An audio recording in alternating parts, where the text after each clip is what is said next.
how, if somebody's standing in their own way, I'm picturing that introvert, even though you and I both sounds like are more introvert, and we can disprove that, an introvert can't go out there and hold a conversation. But Yeah. how do they overcome that?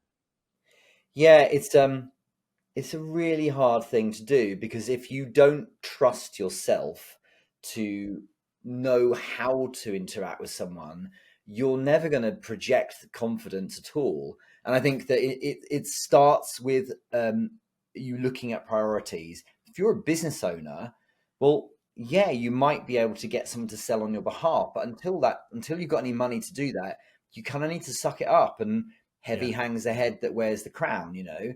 And I remember my mother actually said to me, and I just left uni and got this job, and I was like, actually, this is really hard. And she said, you don't get to quit, by the way. I'm like, but I'm looking for a way out. And she's like, no, you don't get to quit. And she's a very good mother in that she was like, there's a lot of love, but there was also a lot of suck it up. Come Yeah. on, it's called being a grown up. And I think that we're often looking for a way out, and it's like the best advice is often, why didn't you actually dare to try a bit? And a lot Yeah. of it's in our head, and it's almost in our head.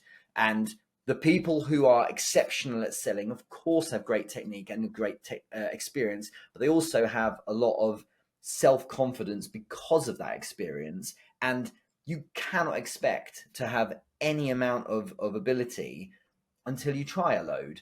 And it's Yeah. not for weeks or months, it's for ages. And so the best advice I'd give is, firstly, and because the fact is we can't tell these people off, it might be they just don't know what to do. Mm-hmm. Firstly, go find out some basics on what to do. Like, you can't miss nowadays. If you use AI, which is free, you could say, what are some of the things that I really need to avoid? Because a lot of it will be blind spots. Second, knowing your product well enough, because you should, before you dare to sell anything, you should try pitching yourself. So record yourself, like record the video of you pitching, and see Yeah. how it sounds. And we used to do this when we started, like lots of role plays and things. And if no one will listen, so pitch yourself. And when you hear yourself back, of course you will cringe because you're feeling awkward about it. But if you can set that aside and just say, well, what am I actually saying?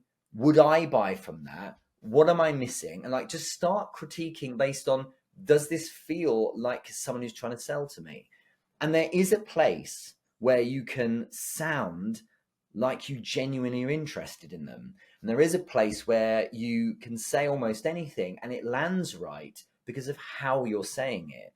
And again, it Yeah. takes practice, but you've got to embrace being clunky to start with. The only thing I'll add, because there's so much to add, but the only thing I'll add is time block a bit. We used to have like set times each day just for pitching and nothing else. And you've got to remember that it takes like 20 minutes of any task to get into flow. So if you like this, the people who fail the most are the ones who like try once, get a bad result, then come back 3 days later, then try again, get a bad, like, you're going to be rusty, or you've got to be at Yeah. it all the time.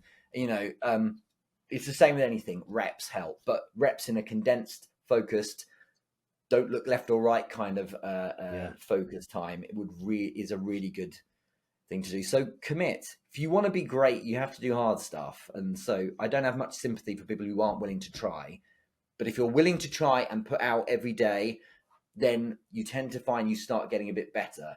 And if you dare to deploy some time into learning or getting help, well, then you tend to be all right after a while. And it's the same with literally anything. Because it's just good practice, plus good technique and teaching.